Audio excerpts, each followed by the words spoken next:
La mise en place, l'état d'urgence, il faut un péril imminent. Bon. Le péril imminent, ça veut dire quoi? Combien de temps ça dure? Si on estime que le terrorisme, on n'en a pas fini avant 30 ans, c'est-à-dire qu'on est en état d'urgence pendant 30 ans.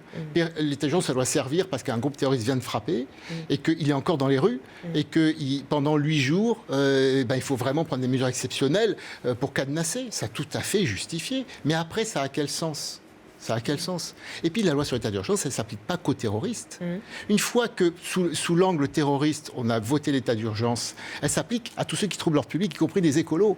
Parce que c'est la réalité, vous ne trouverez pas le mot terroriste dans la loi sur l'état d'urgence. C'est même pas prononcé, c'est même pas écrit. Mais ça veut dire qu'il faut le réformer, comme François Hollande le souhaite, avec cette réforme constitutionnelle, ou qu'il faut simplement appliquer les lois déjà existantes, qui sont nombreuses. Je trouve qu'il faut être clair et franc. Quand on vote une loi sur le renseignement après les attentats de janvier, et qu'on dit c'est pour lutter contre le terrorisme, on vote une loi sur le renseignement terroriste. Et on ne parle pas de l'intelligence économique, on ne met pas 7 autres thèmes autour.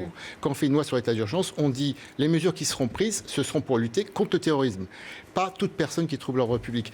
Là, pareil, c'est criminalité organisée, c'est pas que le terrorisme. On en profite, si vous voulez, pour mettre des choses qui n'ont rien à voir avec le terrorisme.